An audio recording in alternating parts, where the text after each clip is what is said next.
Nah, kembali dialog tentang 12 Rabiul Awal, Maulid Nabi.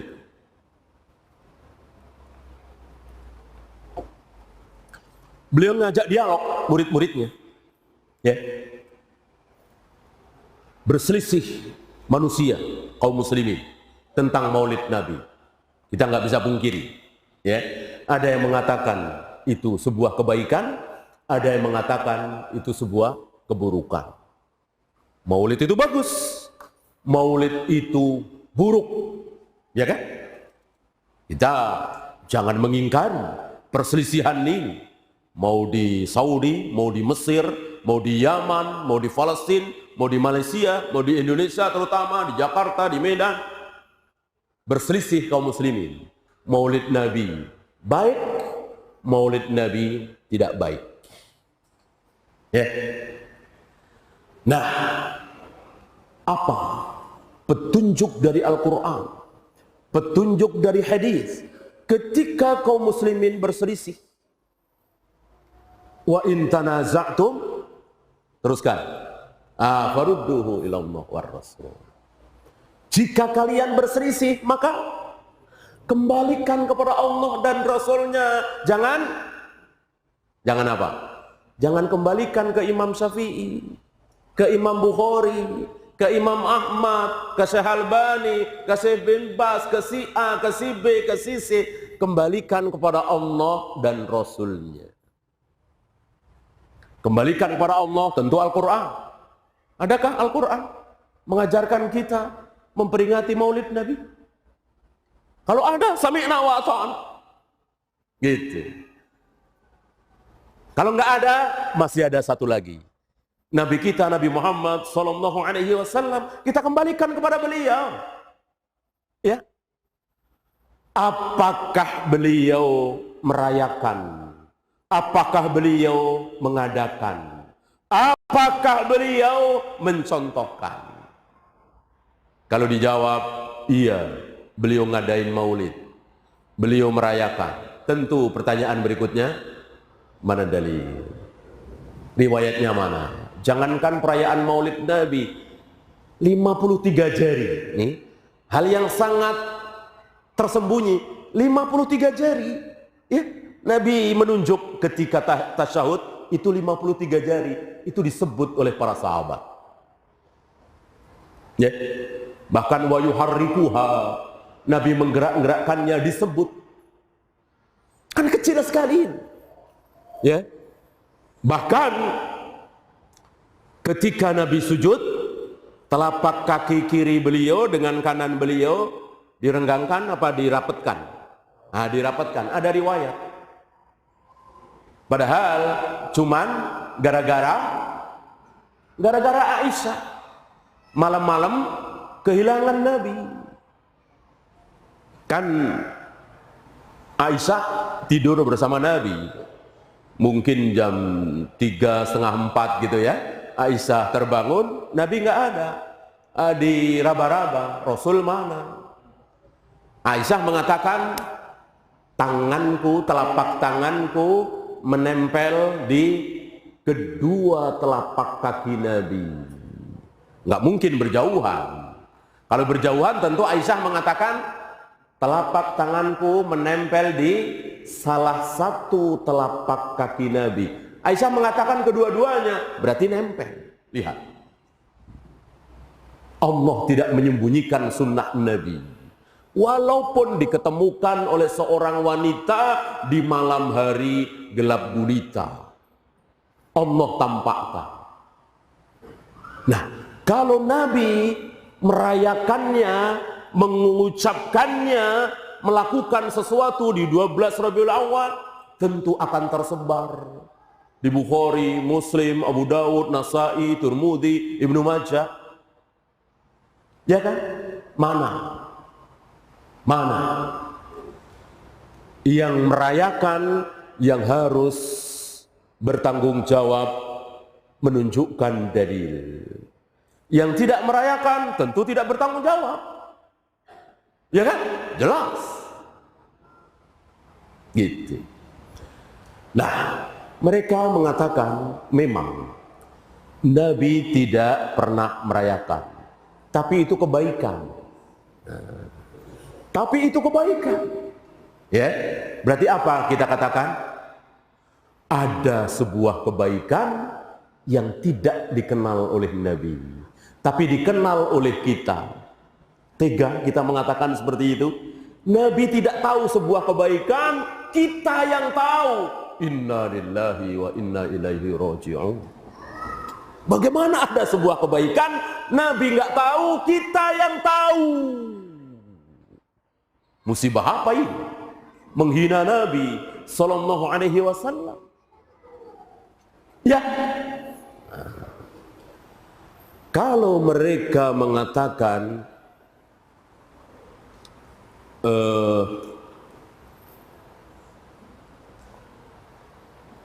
bukan kebaikan karena Nabi tidak tahu, nah, sudah. Dan itu jawaban yang tepat.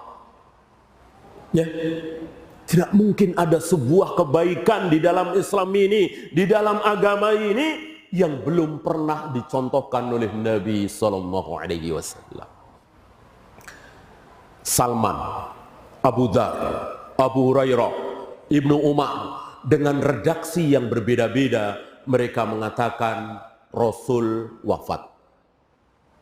Ketika beliau wafat,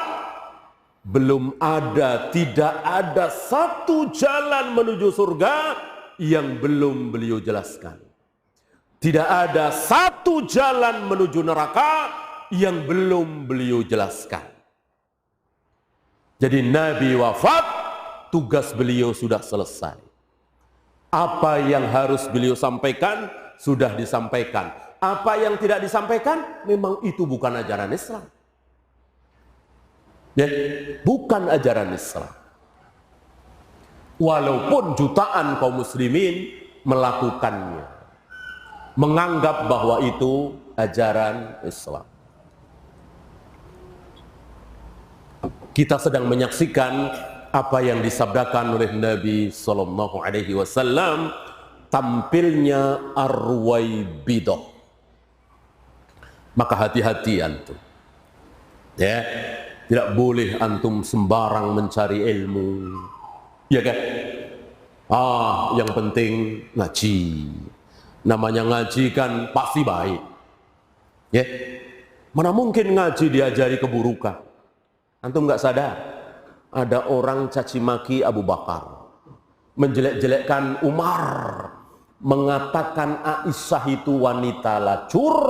Al-Quran sekarang ini sudah tidak asli lagi, dirubah-rubah oleh Abu Bakar dan Umar. Gara-gara apa? Dia mengatakan seperti ini gara-gara apa? Gara-gara ngaji. Gara-gara ngaji. Yang penting duduk ngaji. Asal ada yang ceramah, dia duduk di situ. Terus ya, samping. Biasanya di rumah-rumah.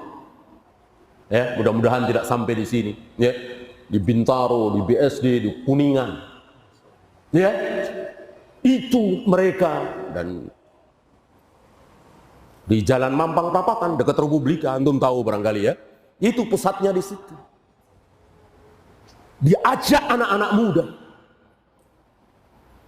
mengawali dakwahnya dengan kelembutan hati, kebersihan hati, sufi.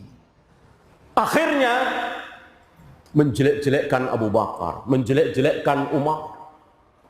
Sahabat yang baik itu cuman Ali, Hasan, Husain, Fatimah, Mikdad, Abu Dzar, nggak sampai 10 orang. Lainnya jahat, pengkhianat Nabi, mendolimi Ali, ucapan yang kotor sekali. Bahkan mereka mengajarkan nanti sebelum datangnya hari kiamat akan tiba satu hari yang mereka sebut sebagai Ar-Raja'ah. Apa itu Ar-Raja'ah? Ar-Raja'ah adalah sebuah hari di mana Abu Bakar dihidupkan lagi, Umar dihidupkan lagi. Untuk apa? Untuk disiksa. Siapa yang menyiksa? Imam ke-12 kami. Mereka sedang tunggu-tunggu imam ke-12 itu. Kan yang pertama jelas Ali bin Abi Thalib, Hasan, Husain, terus sampai yang ke-11 kan? yang ke-12 belum muncul. Konon yang ke-12 ini waktu kecil menghilang, masuk ke dalam gua. Maka mereka sedang menunggu-nunggu. Oleh karena itu sebagian dari mereka kalau sedang berjalan melewati gua, suka mengatakan, ukhrud ya imam, ukhrud ya imam, wahai imam kami keluarlah, wahai imam kami keluar. Ini agama yang penuh dengan khurafat tahayul. Itu mereka menyebarkan pengajian. Ada lagi yang bom bunuh diri, mereka bilang bom syahid, padahal jelas bunuh diri.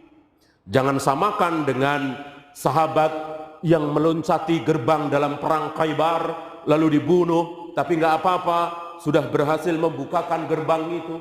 Jangan disamakan. Oh, itu bunuh diri juga dong, kan akhirnya mati. Tidak, tidak. Yang bunuh sahabat itu siapa? Yang bunuh sahabat itu siapa? Musuh Yahudi. Nah, kalau dia yang bunuh dia siapa? Dia sendiri. Oh, yang masang bom dia. Gimana mau disamakan? Ya, kecuali bom itu dia lemparkan ke musuh, dia lari berusaha selamat, tapi mati juga. Ya nggak apa-apa, sudah berusaha lari, ya kan? Ini enggak. Yang pertama kali mati siapa dalam bom bunuh diri? Diri dia. Diri dia. Gimana mau dibilang syahid? Ini bunuh diri. Antum tahu gara-gara apa? Gara-gara ngaji. Ya. Barangkali antum pernah dengar Ustadz Abdurrahman Ayub. Ya. Saya cukup dekat. Beliau cerita kepada saya, waktu masih di sana, waktu masih jadi tokoh mereka, beliau bilang berapa? Nggak sampai setengah jam, mungkin sekitar 20 sampai 25 menit. Untuk apa? Untuk bikin anak yang nggak tahu apa-apa, remaja pemuda yang kosong, nggak tahu apa-apa, tiba-tiba siap mati bom bunuh diri. Kami cuman butuh waktu sekitar 25 menit. Luar biasa. Ya, buka surat sekian ayat sekian, buka surat sekian ayat sekian, buka surat sekian ayat sekian. Memang betul, dibuka betul. Ya, dan ada di situ. Mati ditunggu oleh bidadari, khalidina fiha abadan, mengalir sungai-sungai di dalam. Memang betul. Ya. Tetapi tentu bukan itu yang dimaksud oleh ayat ini. Luar biasa mereka, karena memang sudah mempelajari. Antum mau mengatakan yang penting ngaji? Gak bisa. Kita harus punya guru. Antum punya guru di Medan ini. Ya, saya punya guru di Jakarta, Ustaz Hakim, Ustaz Yazi. Itu selamat. Udah 1-2 guru nggak masalah. Daripada meraba-raba. Oh, ini lagi terkenal nih di YouTube. Nah, oh, ini asik nih. Nah, oh, ini lucu nih. Nah, ini mau cari ilmu apa hiburan? Ya, nggak bisa seperti itu. Jangan antum dengarkan sebagian orang yang seolah itu benar, yang seolah itu bagus. Ya, ambil yang baik-baik, yang nggak baik jangan diambil. Yang bagus-bagus bawa pulang, yang nggak bagus nggak usah dibawa pulang, kan gampang. Jadi begitu ngaji, antum pilih-pilih. Oh, ini bagus nih. Oh, ini nggak bagus nih. Ya. Oh, ini bagus nih. Oh, ini nggak bagus nih. Ini lagi ngaji apa ya lagi jadi juri? Ya nggak mungkin lah ngaji begitu. Emang pintaran siapa dia sama ustadznya?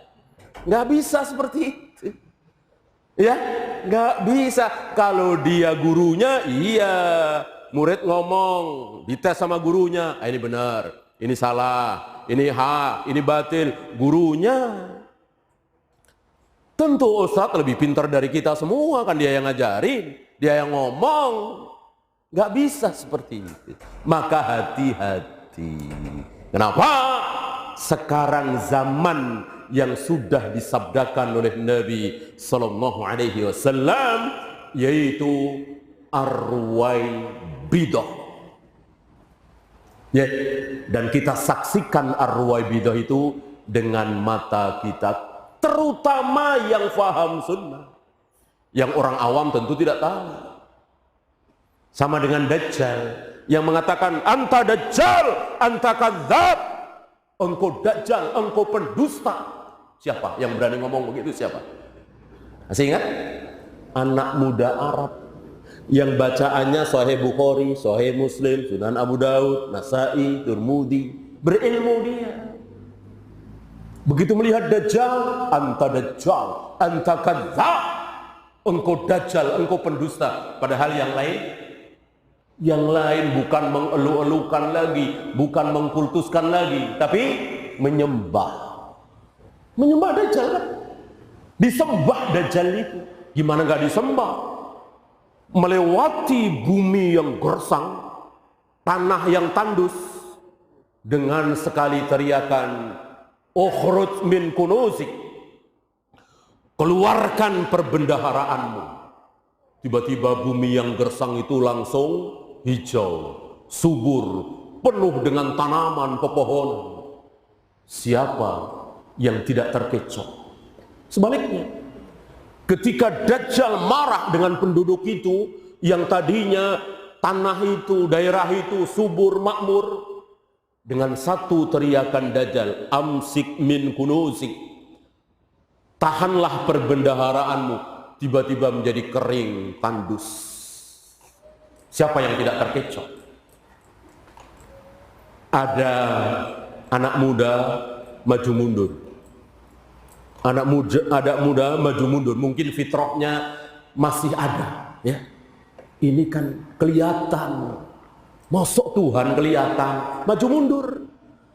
Nyembah jangan, nyembah yang lainnya pada nyembah. Nih. Anak muda ini maju mundur. Kata Dajjal, tunggu sebentar. Ayahmu di mana? Sudah meninggal. Ibumu di mana? Sudah meninggal. Kata Dajjal, tunggu sebentar. Tak berapa menit, tiba-tiba datang. Persis seperti ayahnya, persis seperti ibunya. Dan dua-duanya mengatakan, nak, ini Tuhan kita. Sembahlah dia, nak. Padahal sudah mati. Gimana nggak terkecoh? Akhirnya dia menyembah. Kayak apa? Ya, dia adalah dua setan yang membantu Dajjal, dua jin yang membantu Dajjal. Akhirnya menampakkan dirinya persis seperti ayah ibunya. Maka Nabi mengatakan tidak ada fitnah, tidak ada ujian sebesar fitnah Dajjal. Dari kapan? Dari mulai Adam diturunkan di muka bumi sampai datangnya hari kiamat, tidak ada fitnah, tidak ada ujian sebesar fitnah Dajjal. Ya, maka tidak ada nabi yang tidak berbicara tentang Dajjal. Enggak ada. Dari Nabi Adam, Nuh, Ibrahim, Ismail, Yahya, Zakaria, Nabi Muhammad alaihi wassalatu wassalam, semuanya berbicara tentang Dajjal. Hanya akulah yang paling lengkap.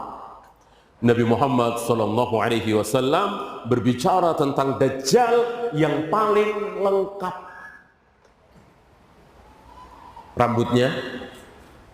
Rambutnya keriting. Matanya buta sebelah, bukan matanya satu di tengah-tengah, bukan, salah itu, ya. Matanya dua, yang satu buta seperti anggur kering. Di dahinya ada tulisan kafir, kafara. Gempal, badannya gempal. Mirip-mirip siapa? Abdul Uzza bin Qattan. Ya, ada seorang di zaman jahiliyah namanya Abdul Uzza bin Qattan. Itu mirip-mirip Dajjal. Kata Nabi SAW, lengkap kan? Maka kalau Dajjal Amerika itu, Dajjal itu ya Amerika, bener nggak? Emang rambutnya keriting, ya, badannya gempal. Jangan ngarang.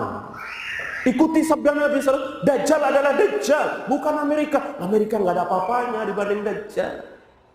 Ada kaum muslimin kafir gara-gara Amerika? Nggak ada. Dibunuh, dibantai, iya. Alhamdulillah masuk surga. Ya kan? Ada orang-orang kafir gara-gara Bashar? Nggak kan? Malah dibantai oleh Bashar, mudah-mudahan mati syahid. Kalau Dajjal, pagi beriman, sore kafir. Sore masih beriman menyembah Allah, besok paginya kafir, begitu ketemu Dajjal. Mengerikan sekali. Nah, siapa yang selamat dari fitnah Dajjal? Siapa? Tadi anak muda Arab yang apa? Yang belajar sunnah.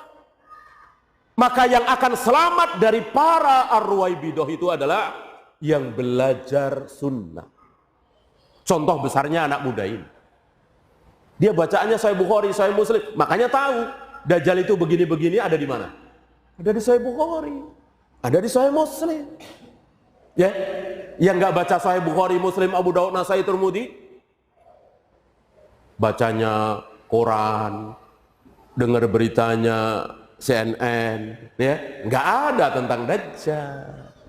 Yang ada di Sahih Bukhari, Sahih Muslim, Sunan Abu Daud, Nasai, Tirmidzi, makanya dia tahu.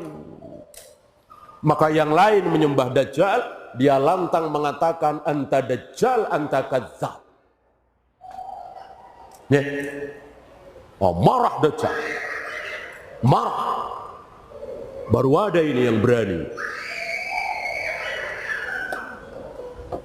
Ditangkap, badannya dibelah jadi dua. Injak-injak oleh Dajjal. Lalu Dajjal mengatakan, "Qum, berdirilah." Tiba-tiba berdiri, hidup lagi. Dengan congkaknya, sombongnya, Dajjal mengatakan, "Masih tidak percaya? Aku ini Tuhan. Kalau bukan Tuhan, mana mungkin bisa berbuat seperti ini?"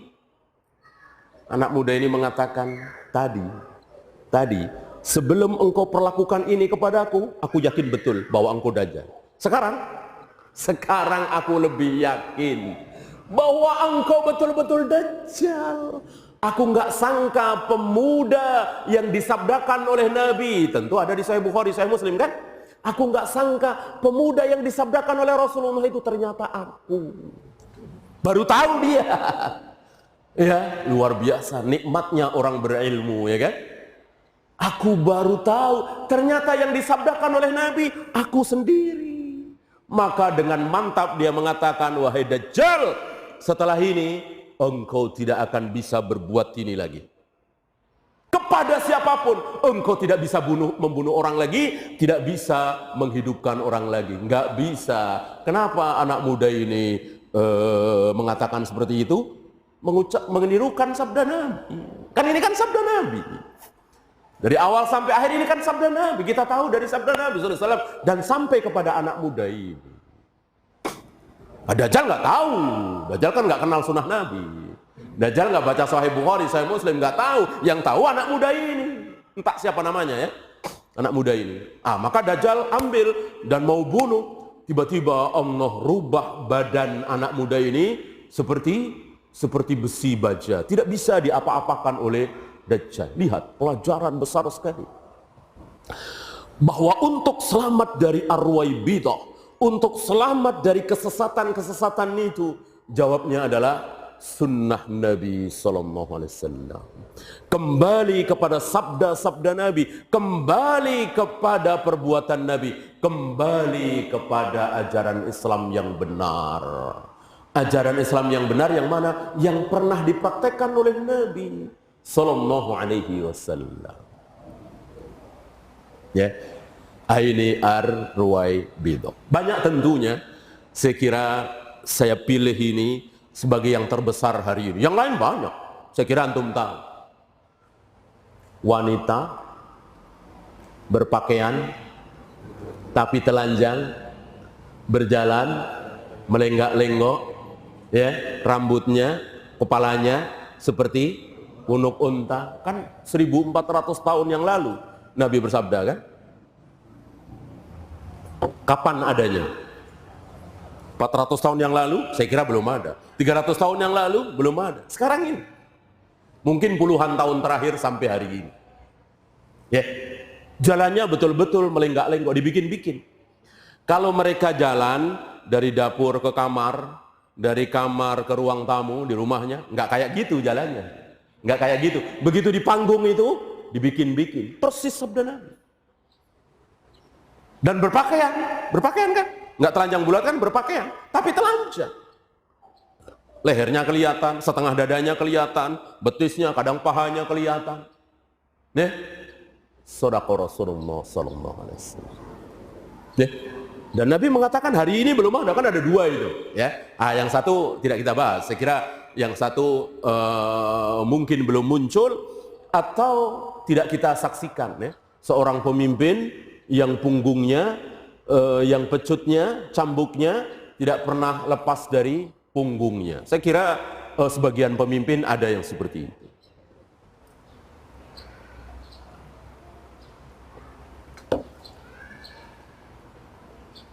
Memberikan salam hanya kepada orang yang dikenal. Ini pun kita saksikan.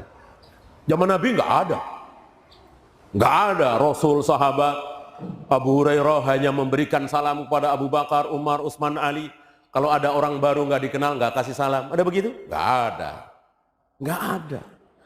Bahkan antum pernah dengar riwayat Ibnu Umar bersama maulanya Nafi, ya, masuk pasar. Ini Rasul sudah wafat, Abu Bakar sudah wafat. Sepertinya di zaman Umar atau Utsman. Ibnu Umar masuk pasar, diikuti maulanya ini. Maula itu bekas budak. Asar ketemu orang, Assalamualaikum. Ketemu lagi, namanya di pasar tentu kan ketemu orang. Assalamualaikum. Waalaikumsalam. Assalamualaikum. Waalaikumsalam. Assalamualaikum. Waalaikumsalam. Terus diikuti, ya. Gak mampir di tukang anu, di penjual anu, gak mampir, jalan terus sampai keluar lagi dari pintu sana.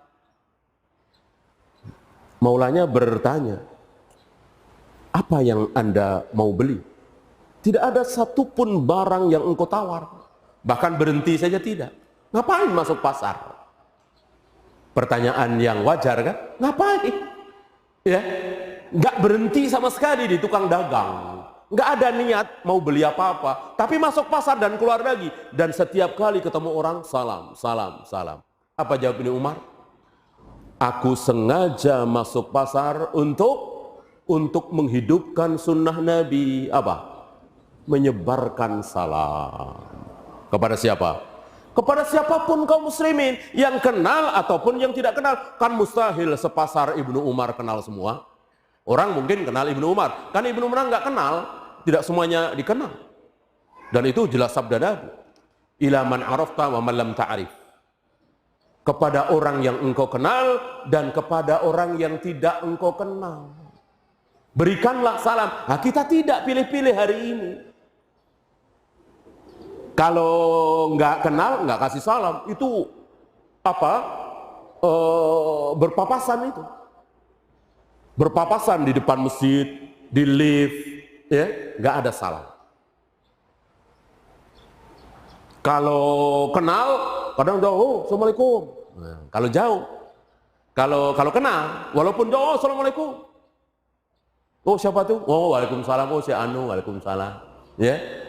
Gak usah siapa itu, dikasih salam, jawablah. Bahkan yang dikasih salam si fulan, antum tahu itu, Pak Anu ini ngasih salam ke si fulan, antum dengar, sunnah nggak jawab antum? Sunnah nggak? Sunnah. Waalaikumsalam. Ya. Nah, sekarang enggak, kan dia yang kasih salam bukan kita. Salah, ya. Kalau selamat pagi kan enggak, ya. Selamat pagi, selamat siang. Pak Anu ngasih selamat pagi ke si fulan. Masa kita jawab selamat pagi juga? Enggak kan? Jauh sana, kita diam. Kalau salam sunnah.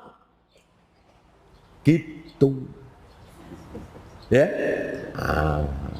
Banyaklah ya. Kejadian-kejadian, sabda-sabda Nabi yang hari ini kita saksikan kejadiannya. Dan kita sedang menunggu. Kita sedang menunggu dengan berdebar-debar karena senang, berharap, dan dengan berdebar-debar karena takut. Dua-duanya ada. Dajjal tentu kita berdebar-debar karena takut. Nggak boleh kita menantang, sombong. Ya, kan saya udah tahu hadis itu. Siapa tahu anak muda itu saya. Sombong.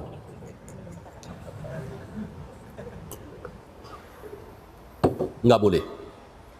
Salah satu yang haram kita lakukan adalah menantang apa? Menantang ujian. Menantang fitnah, nggak boleh. Maka kata Nabi, kalau engkau mendengar Dajjal muncul di timur, larilah ke barat. Kalau engkau mendengar Dajjal muncul di barat, larilah ke timur. Kalau engkau tahu Dajjal ada di selatan, larilah ke utara, dan begitu seterusnya. Jauhi, jangan menantang fitnah. Kalau bisa, tinggallah di dua kota. Apa dan apa? Mekah dan Madinah. Hanya dua kota ini yang tidak akan sanggup dimasuki oleh Dajjal. Ya. Nah, sekarang dengan sunnah minimal kita bisa berhadapan dengan arwah bidah. Antum tidak terkena syubhat. Asal antum tahu sunnah. Walaupun dia asal ada dia, ribuan bahkan ratusan ribu kaum muslimin datang, antum nggak mau. Kenapa? Antum tahu fitnah. Adakah? Ada. Ada. Ya di Yaman, ya di Mesir, ya di Palestina, ya di Malaysia, ya di Indonesia. Ya, ada itu.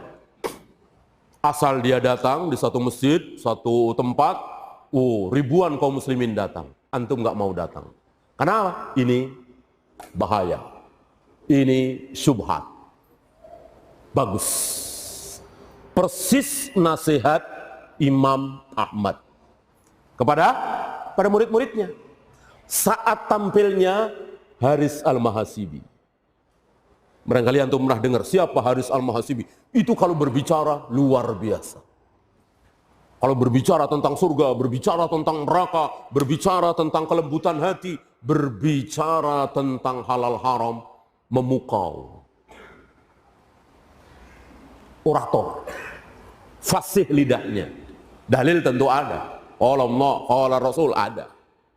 Ya. Murid-murid Imam Ahmad tentu ingin seperti yang lain. Mendengarkan ceramahnya, kan membahas tentang surga, neraka, siksa kubur. Ya tentu sebagiannya benar, baik. Tapi mereka lebih sikoh dengan Imam Ahmad karena gurunya kan? Bertanya, ya Syekh, bolehkah kami duduk di majelisnya? Dengan apa? Menutup wajahnya dengan apa? Surban, hal yang mudah kan? Nah, seperti orang Arab kan? Menutup wajah dengan surban, duduk, ya, hal yang mudah. Nggak sampai selesai. Nggak sampai selesai majelis, mungkin beberapa menit lah. Mungkin seperempat jam atau 10 menit. Imam Ahmad keluar. Ditunggu oleh murid, gimana Syekh? Bolehkah kami duduk di majelisnya? Jangan. Sesat, syubhat, bid'ah. Lihat. Maka selamat Imam Ahmad. Dan begitulah belajar ilmu, nggak boleh sembarangan. Ya. Yang penting berbicara tentang agama, yang penting berbicara tentang Islam. Yang penting diawali dengan Assalamualaikum. Ya. Atau sekarang lebih agak maju dikit. Yang penting awalnya pakai innalhamdalillah. Nah, aman dah.